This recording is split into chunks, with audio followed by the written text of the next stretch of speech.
Assalamu alaikum.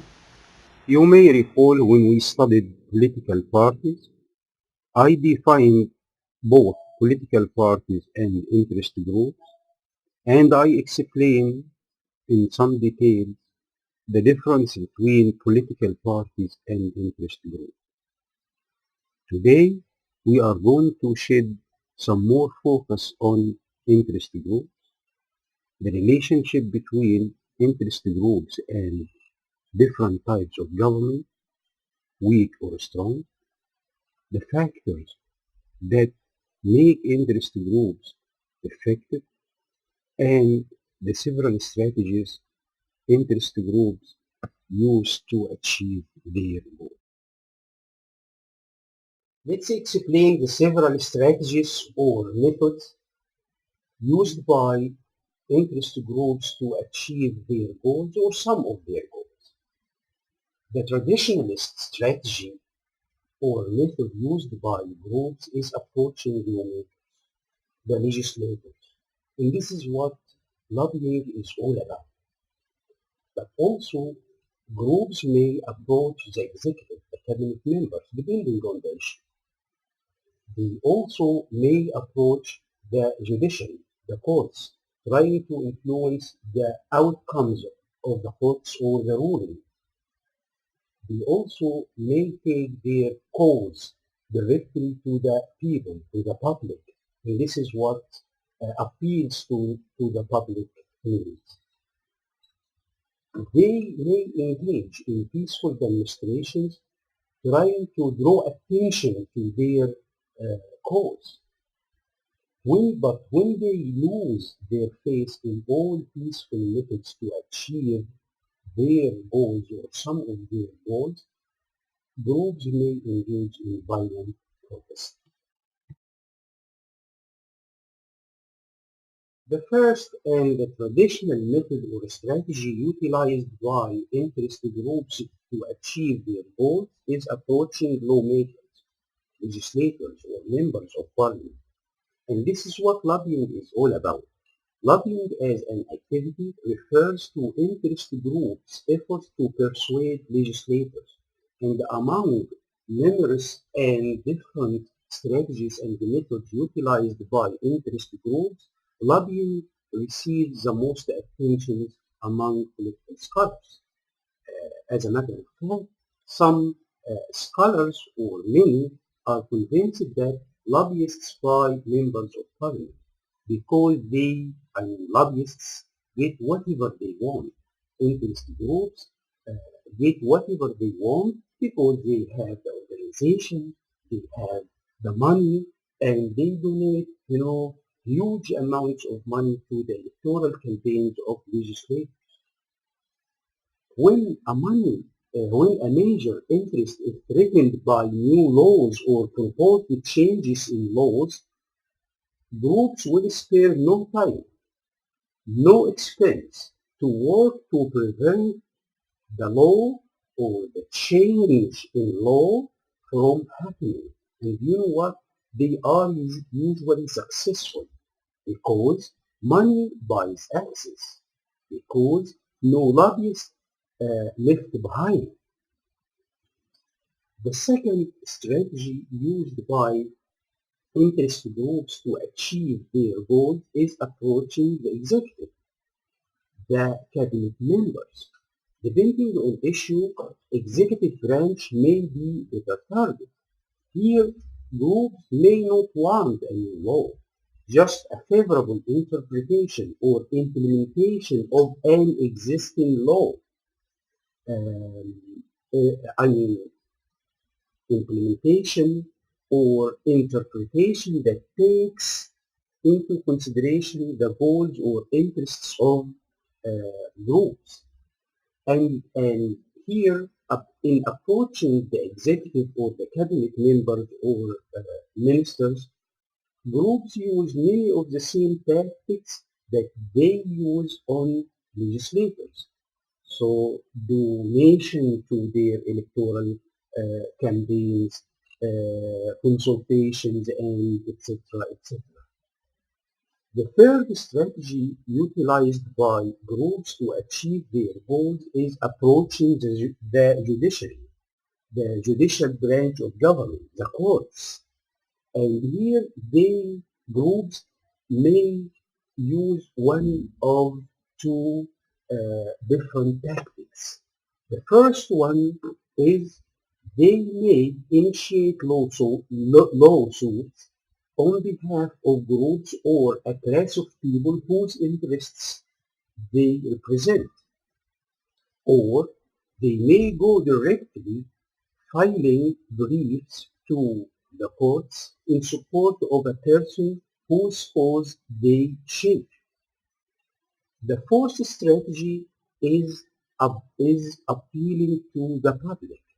Interest groups can take their cases directly to the public, the peaceful way or the violent way. So the peaceful way, when they engage in peaceful demonstration, the violent way when they engage in violent protest, as we will demonstrate later. Why the interest group take their cases directly to the people? Because powerful interest groups understand the value of public relations, and they understand that appealing to the public would put pressure on the government in order to take the goals or the interests of groups into consideration. We mentioned when explaining the strategy of appealing to the public that groups may appeal to the public peacefully or violently. So peacefully in or through engaging in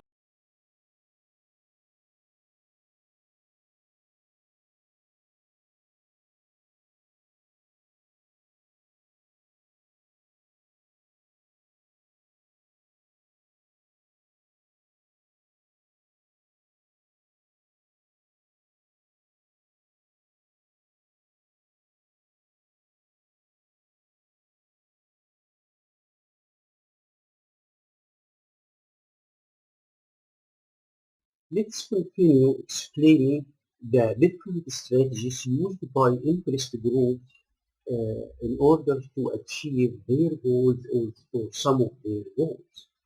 Demonstrations. Some interest groups cannot afford publicity and use demonstrations to draw attention to their cause. And you know what? Peaceful demonstrations used by many and different groups all over the world and proved successful. For example, Gandhi in India used demonstrations in order to draw attention to his or to the Indian national cause of independence. Martin Luther King Jr., who was the leader of the civil movement of African Americans in the 1960s, used demonstration in order to draw the attention to the cause of the African Americans in order to gain some more rights. And the movement, the anti-globalization movement called Occupy Wall Street in the 1990s, used also demonstration to draw attention to their cause, which was the negative aspects of globalization and how globalization couldn't deliver its promise of fighting or closing the gap between the poor and the wealthy among states and peoples around the world and within states as well.